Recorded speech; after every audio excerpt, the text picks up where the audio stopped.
Assalamualaikum warahmatullahi wabarakatuh.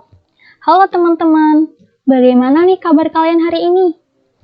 Aku harap kalian tetap sehat-sehat terus ya. Meskipun kita lagi di masa pandemi COVID-19, kita harus tetap semangat belajar. Jangan malah jadikan alasan untuk bermalas-malasan. Gak baik. Kali ini, aku akan membagikan tips bagaimana sih cara mengembangkan paragraf yang baik dan benar. Sebelumnya, kalian tahu apa itu paragraf?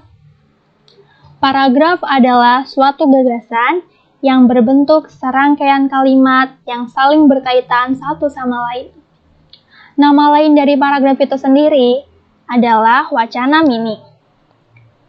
Kegunaannya untuk penanda dimulainya topik baru dan memisahkan gagasan-gagasan utama yang berbeda. Sedangkan arti dari pola pengembangan paragraf adalah cara penulis untuk mengembangkan pola pikiran dalam suatu paragraf.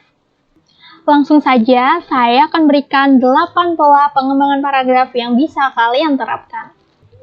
Yang pertama adalah pola klimaks dan anti klimaks. Saat akan mengembangkan gagasan utama, pola klimaks dan anti klimaks diterapkan dengan menggunakan klimaks sebagai dasarnya.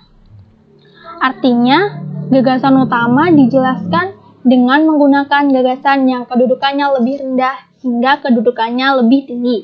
Begitu pula sebaliknya. Contohnya adalah membahas mengenai perkembangan alat komunikasi. Pada zaman dahulu, alat komunikasi yang kita gunakan adalah kentongan atau hanya dengan menggunakan surat menyurat. Namun, pada masa sekarang ini, kita sudah menggunakan smartphone atau telepon genggam. Yang kedua adalah pola perbandingan dan pertentangan. Pada umumnya, pola perbandingan dan pertentangan ini menggunakan kata-kata seperti sementara itu, akan tetapi, jika, bila dibandingkan dengan, demikian pula, persamaan, dan perbedaan. Contohnya adalah cara memakan nasi. Perbandingannya terletak dari bagaimana cara memakannya. Ada yang memakan nasi dengan menggunakan sendok, ada juga yang menggunakan sumpit. Walaupun berbeda, sama-sama membahas mengenai cara memakan nasi. Yang ketiga adalah pola analogi. Pola analogi digunakan jika ingin menggambarkan suatu objek dengan menggunakan objek lain yang memiliki persamaan. Biasanya, pola analogi ini didukung oleh kata-kata seperti ibaratnya dan bagaikan. Contoh dari pola analogi ini adalah cara membangunkan seseorang. Ada orang yang membangunkan seseorang dengan cara berteriak. Ada juga yang melakukannya dengan cara menepuk pundak. Walaupun berbeda, tetapi sama-sama cara membangunkan seseorang. Yang keempat adalah pola sebab dan akibat. Pola pengembangan ini dilakukan dengan cara menerangkan suatu kejadian dari sudut pandang sebab dan akibat. Biasanya didukung juga dengan kata-kata seperti padahal, akibatnya, karena, dan oleh karena itu. Sebagai contoh adalah kejadian akibatnya adalah terlambat masuk sekolah. Kejadian sebabnya adalah karena bangun kesiangan, karena ban motor bocor, karena terkena macet, dan lain sebagainya. Yang kelima adalah pola definisi. Seperti halnya namanya, pola pengembangan ini dilakukan dengan cara menjelaskan pengertian atau istilah dari suatu kata yang kita gunakan. Biasanya, pola ini didukung dengan menggunakan kata-kata seperti adalah, ialah, merupakan, dan yaitu. Sebagai contoh, buku adalah sumber ilmu. Ilmu merupakan sesuatu yang semua orang harus miliki. Saat ini, yang perlu dikerjakan ialah membaca buku. Saya memiliki barang favorit, yaitu buku. Yang keenam adalah pola alamiah.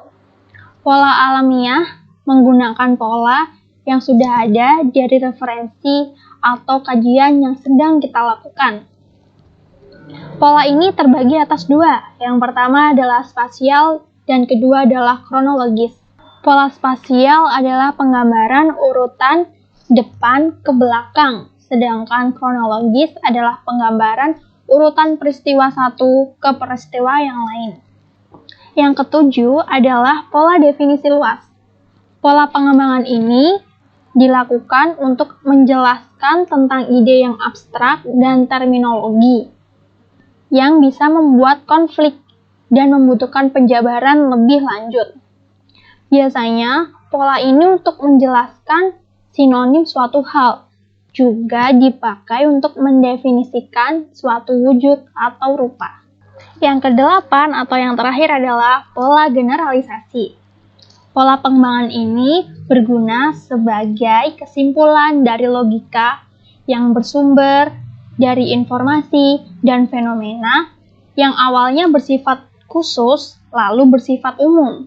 Begitu pula sebaliknya. Nah, itu adalah pola-pola yang dapat kalian terapkan. Kalian bisa pilih di antara 8 pola tersebut yang menurut kalian cocok nih buat kalian. Mungkin segitu saja yang dapat saya sampaikan. Semoga bermanfaat ya. Jangan lupa like, comment, dan subscribe, dan share ke teman-teman kalian jika menurut kalian video ini bisa membantu. Sekian dari saya. Wassalamualaikum warahmatullahi wabarakatuh. Dadah, happy weekend!